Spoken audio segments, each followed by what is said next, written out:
Good day, everyone. I hope you're all doing well while watching this presentation. My name is Haley, a student taking the course AS 211 or Security Issues in the Asia Pacific under Professor Jovi Saturita. My research is about human trafficking in the Asia Pacific, and throughout this presentation, I'm hoping to present a review of human trafficking trends and the evolution and motives throughout the past years. I hope the information you will gather here today will be of help. So human trafficking is a prevalent issue globally. A report by World Vision in 2007 states that human trafficking is most prevalent in Asia, with around 600,000 to 800,000 trafficked in the region each year. Of this rate, around 250,000 are from Southeast Asia, while 150,000 others are from South Asia. With increased globalization and interconnectedness, through the internet and social media, human trafficking activity has significantly evolved and continues to do so, presenting the need to establish legislation that are up to date, as well as measures to counter such activity. More than a decade later, human trafficking remains an endemic security problem, and according to Trujano in 2018, this has threatened states and societies in East Asia as well as the globe. With the lockdowns and movement restrictions imposed due to the COVID-19 pandemic in 2020, the United Nations Office on Drugs and Crime, or the UNODC, reports that human traffickers have quickly adopted their business models to fit their needs and increase their profits. In that regard, this research aims to provide a comprehensive review of human trafficking trends in the Asia Pacific. It also aims to trace the evolution of human trafficking in the region in recent years to the present, with a further review on the effects of the COVID-19 pandemic and the regional human trafficking activity. In detail, these are the following sub-problems. What is the trend of human trafficking in the Asia Pacific? Which countries are most affected by this activity? What are the various motivations behind human trafficking, and are there significant variations in the motives per country?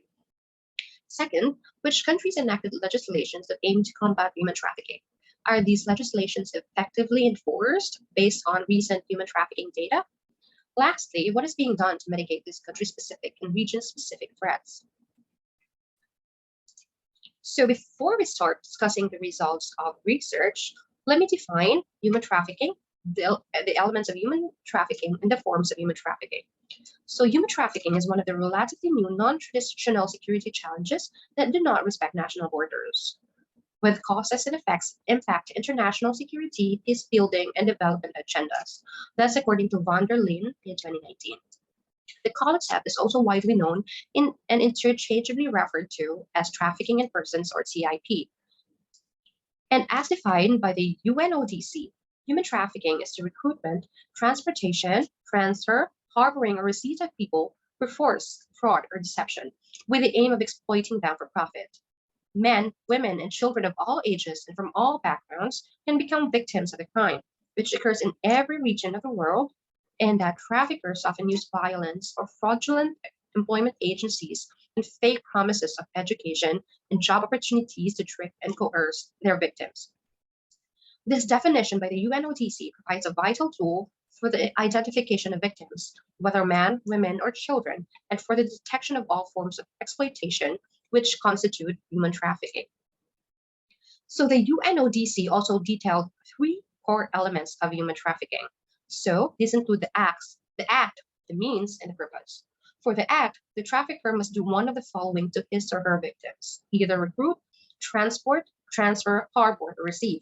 This means the mere recruitment is also a component of the human trafficking offense, and you can be charged because of this.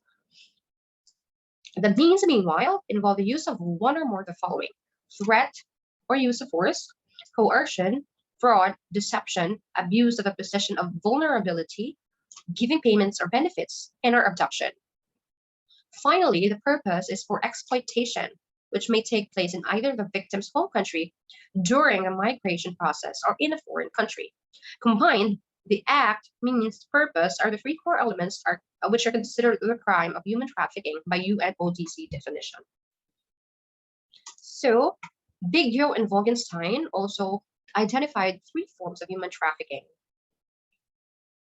So, these forms of human trafficking were discussed by both authors in the context of a conflict, by the way. So these include the following: sex trafficking. This subset of human trafficking takes various forms. This may include sexual exploitation, sexual slavery, and forced marriage. Biggio and Vogelstein state that this form may be perpetrated by a range of different actors, including armed and violent extremist groups, criminal networks, peacekeepers, representatives from NGOs and multilateral organizations, national militaries, and corrupt and complicit government officials. Sex trafficking is also used as tactics by terrorist groups to attract, retain, and reward male militants by promising them as sex slaves. This has been reported in known insurgencies across the world, such as the Islamic State and Boko Haram. Sex trafficking was also reported during World War II. In brothels catering to the Japanese military. This hosted around 200,000 comfort women who were forced into prostitution. This also mainly consisted of Korean women who were offered fake promises, education, foreign travel, and high-paying jobs. Next is labor trafficking. In conflict zones, human trafficking is conducted in order to generate revenue, support military operations, assist in legal activities, and aid reconstruction. The activity is being perpetrated by a range of actors, including governments, armed groups, and criminal and extremist groups. Ethnic and minorities who attempt to escape from areas of conflict are also often targeted and exploited and hired them in labor trafficking activities.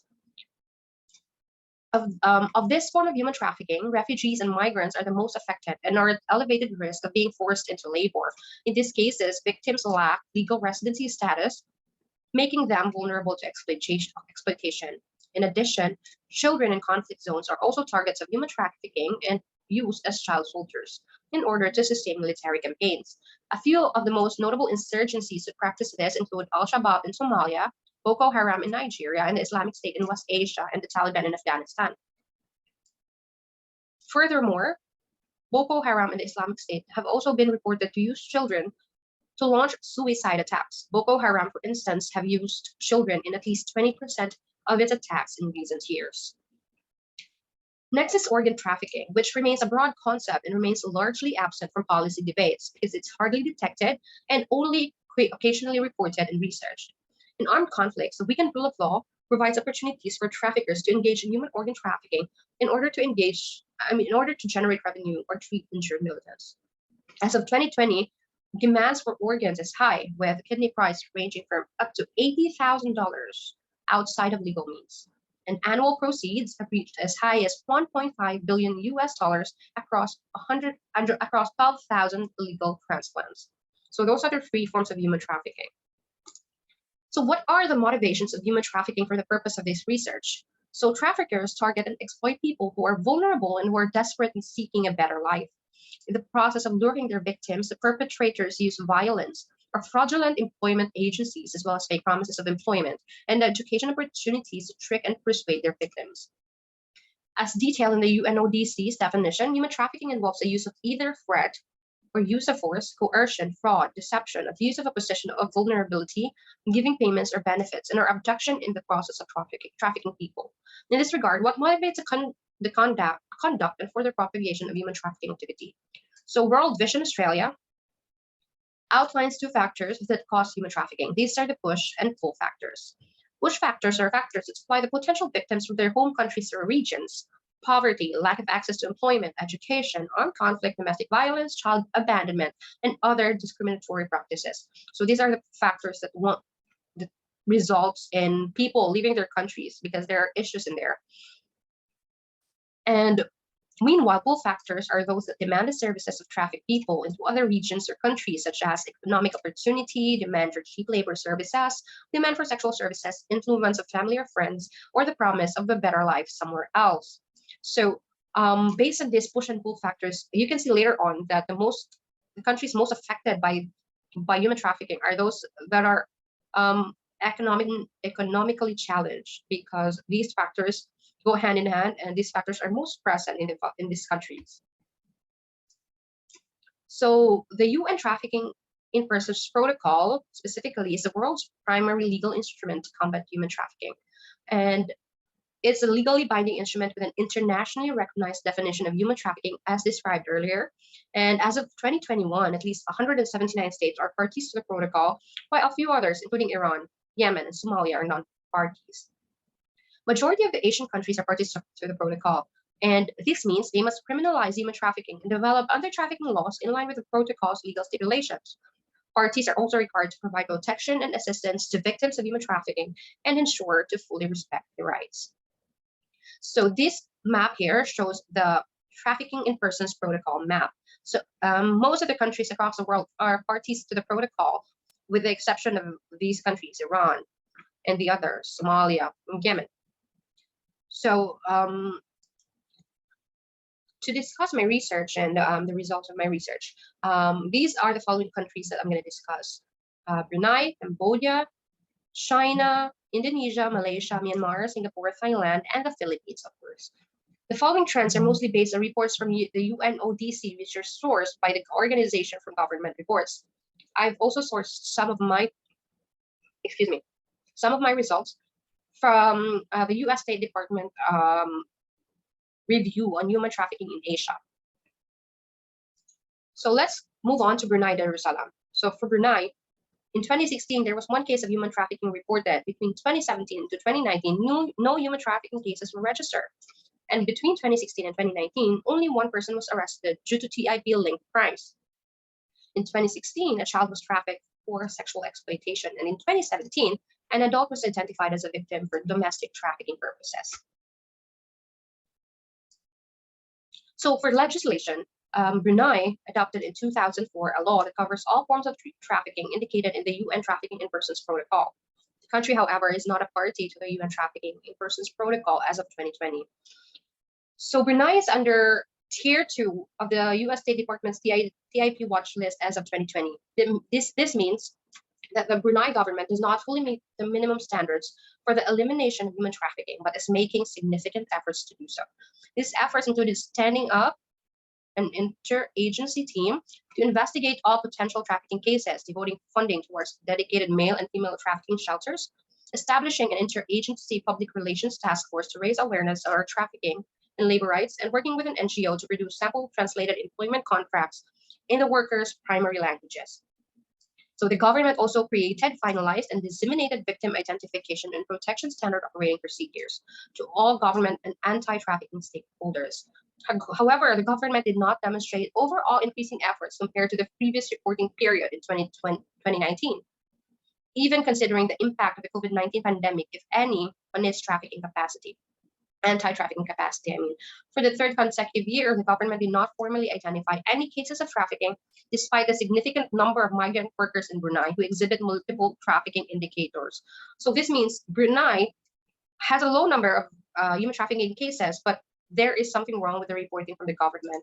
So this is probably why they have low human trafficking activity case recorded during the recent years. Moving on to Cambodia. So Cambodia, as you can see, is having a relatively decreasing trend in human trafficking cases from 2014 to 2016. And they also have a law that covers all forms of human trafficking based in the UN protocol. The crime is defined and prosecuted in the Cambodian law on suppression of human trafficking and sexual exploitation, authored in 2008. And the country is currently under Tier 2 watch list of the U.S. State Department. The government of Cambodia does not fully meet the minimum standards for the elimination of trafficking, but is making significant efforts to do so. These efforts included improving data collection and monitoring of prosecutions and convictions of traffickers, as well as victim identification data throughout the entire country, continuing to investigate, prosecute, and convict traffickers, and continuing to implement a national action plan to combat trafficking. However, the government did not demonstrate overall increasing efforts compared to the previous reporting period in 2021, even considering the impact of the COVID-19 pandemic on its anti-trafficking capacity. So the U.S. State Department said that endemic corruption and lack of political will continued to severely limit progress in holding traffickers accountable, and corruption continued to impede law enforcement operations, criminal proceedings, and victim service provision. The government also failed to investigate a large majority of credible reports of official complicity, in particular with unscrupulous business owners who subjected thousands of men and women and children throughout the country to human trafficking in entertainment establishments and brick kilns. Moving forward is China. So based on the UNODC data quoted from the Chinese government, there is a higher number of cases in the country, but we also have to take into account the population in the massive nation that is China. So Chinese legislation criminalizes TIP under Articles 240, 241, 242 up to 262, 358, and 359 of the criminal law. So based on the graph, on this presentation, it shows the number of convicted people due to TIP crimes, as detailed on the Chinese legislation. So the highest number of convicted people are due to crimes generally under the trafficking of women and children with 56%, followed by purchase of trafficked women and children under Article 241, and forced prostitution under Article 358. So these reflect sexual exploitation. The U.S. State Department, however, placed China under Tier 3 status, as it does not fully meet the minimum standards for the elimination of trafficking and is not making significant efforts to do so, even considering the impact of the COVID-19 pandemic on its anti-trafficking capacity. Therefore, the PRC remained on Tier 3. Despite the lack of significant efforts, the government took some steps to address trafficking, including by continuing to prosecute and convict some traffickers and by maintaining consultative mechanisms with law enforcement counterparts in other countries. However, during the reporting period, there was a government policy or pattern of widespread forced labor in China, including through the continued mass arbitrary detention of more than 1 million Uyghurs, ethnic Kazakhs, ethnic Kyrgyz, and other Muslims in the Xinjiang Uyghur Autonomous Region. Authorities continued to implement these policies in other provinces under the auspices and sought the coerced repatriation and internment of religious and ethnic minorities living abroad through the use of surveillance, harassment, and threats against them and their family members and extradition requests. So human trafficking victims in China by form of exploitation from 2008 to 2017. The chart above notes that sexual exploitation is going higher as the years passed, while for forced labor, it somehow declined. However, this shows that throughout the recent years, forced labor remains the most notable motive for human trafficking in China. So the victims of nationalities in China is comprises of Filipinos, 35%, Thai, 31%, Vietnamese, 28%, and others in 6%. For 60%. This is between 2016 to 2017, and this data may have already changed by now. Moving on to Indonesia. So Indonesia has a law to combat from human trafficking. It is law number 21 on combating the crime of trafficking in persons of 2007. Covers all forms of exploitation indicated in the UN Trafficking Protocol. It is under the Tier 2 status based on U.S. State Department ranking in 2020. The U.S. State Department says the government of Indonesia does not fully meet the minimum standards for the elimination of trafficking, but is making significant efforts to do so. The government demonstrated overall increasing efforts compared to the previous reporting period in 2019, considering the impact of the COVID-19 pandemic on its anti-trafficking capacity. These efforts included investigating, prosecuting, and convicting recruitment agents who facilitated the forced labor of Indonesians aboard Chinese flagged fishing vessels, enacting implementing legislation to ease 2017 Migrant Protections Bill that prohibited employers from charging placement fees to migrant workers, and suspending substantially more recruitment agencies for trafficking-related practices. The government also continued efforts to repatriate Indonesian trafficking victims exploited abroad and civilly recover back wages. However, the Indonesian government did not meet the minimum standards in several key areas. Investigations into human trafficking activity decreased, and prosecutions and convictions decreased. Official complicity in trafficking crimes also remained a concern, although the government convicted 2 government officials for child trafficking offenses under its child protection laws. Furthermore, the government decreased its budget allocation to the coordinating office of the National Task Force. So this is the human trafficking trends and motives in Indonesia. Sexual exploitation declined by 2019, but that's only half of 2019. And forced labor remains high from 2016 to half of 2019.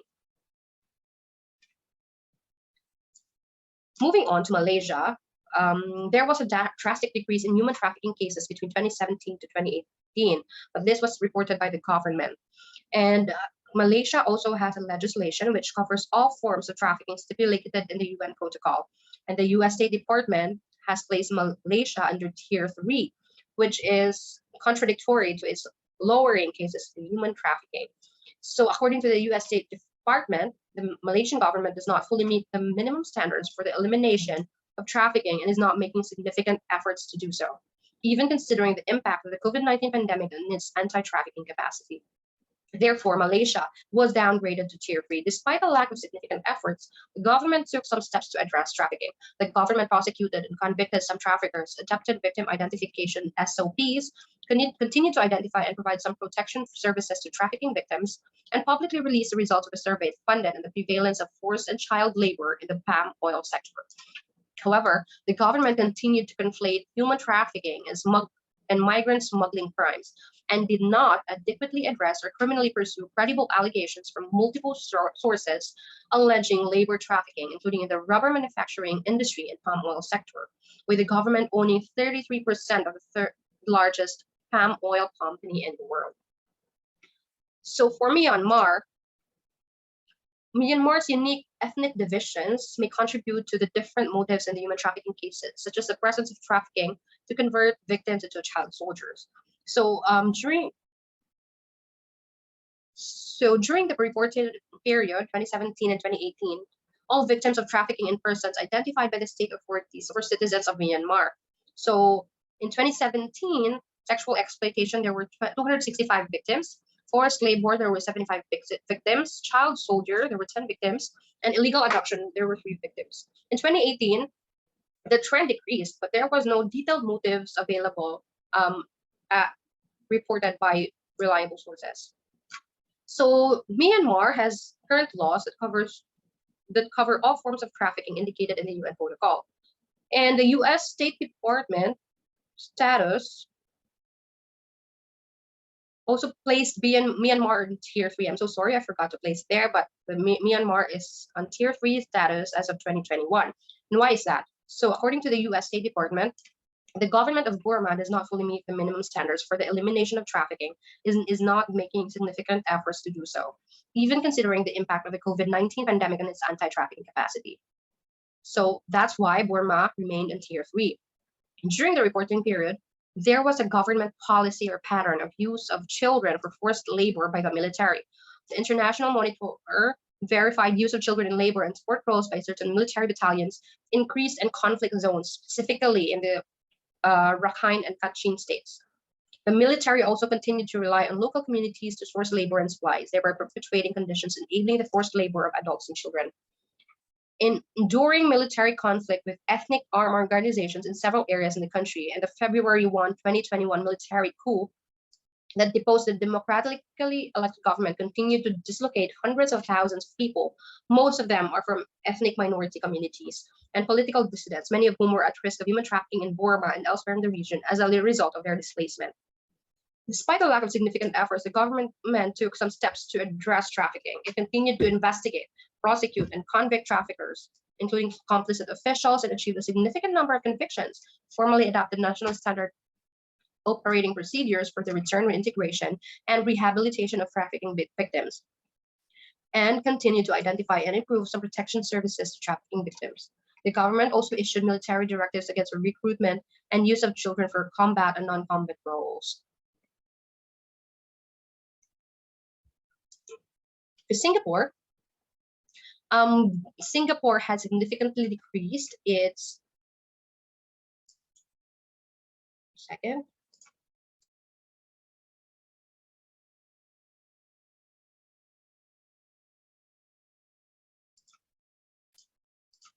So Singapore significantly decreased its cases from between 2015 to 2018. So in 2015, there were 7 cases of involuntary servitude, while 50 cases of sexual exploitation.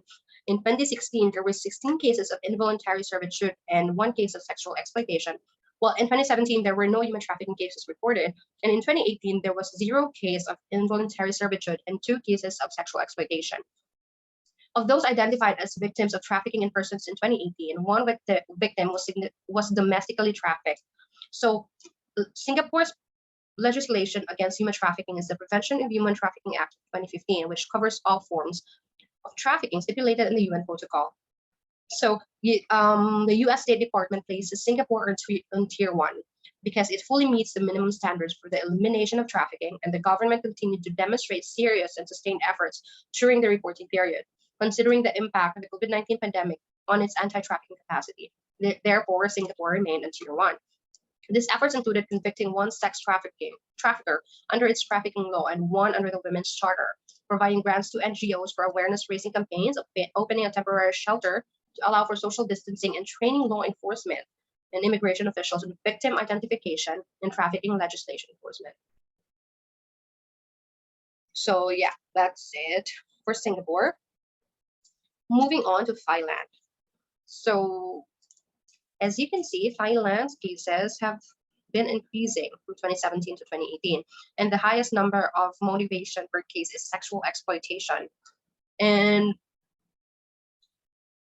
it has been a consistent motive in both years. So Thai authorities have legislation in human trafficking which covers all forms of trafficking stipulated in the UN protocol.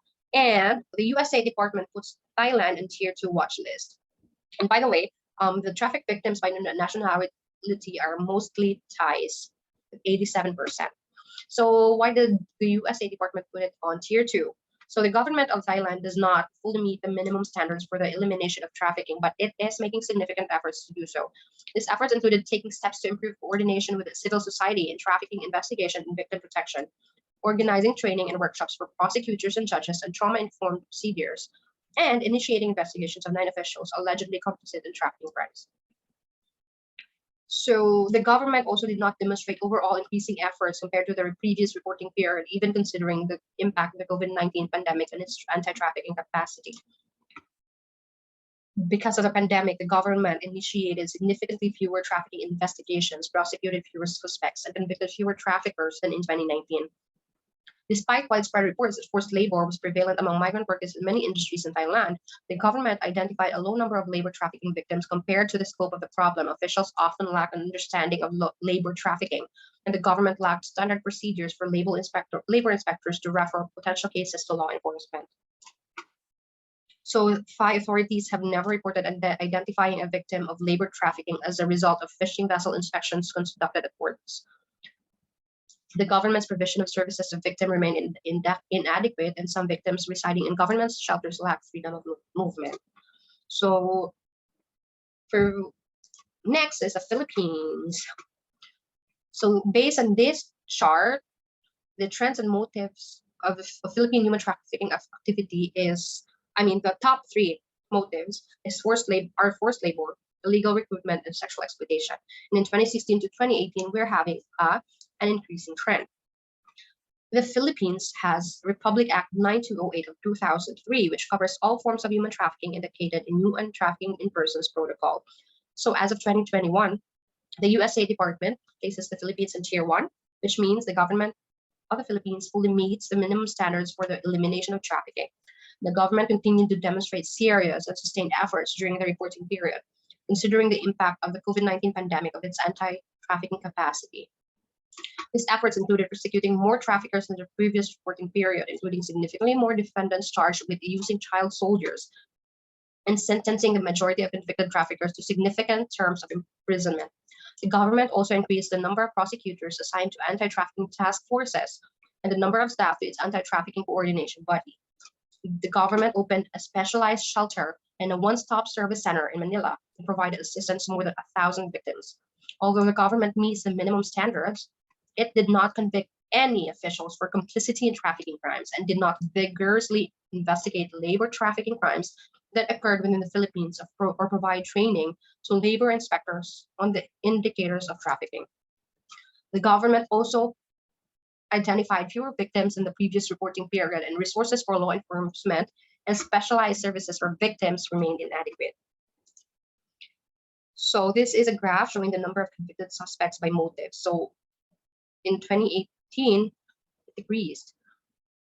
And however, for cyber sex and pornography, in 2018, the number of convicted suspects has increased. And the convicted suspects by nationality are Filipinos, attacking Filipinos themselves, and US nationals, as well as other nationalities, which have not been detailed here. So, in conclusion, there were many limitations in recording human trafficking cases per country. Reporting may be underreported, as available data was mostly produced by the government and less through independent sources. And the COVID-19 pandemic may have hampered measures to limit and prevent further human trafficking cases. So that is my report, and I hope you have enjoyed it and gathered helpful information from it. Thank you so much, and have a great day, everyone.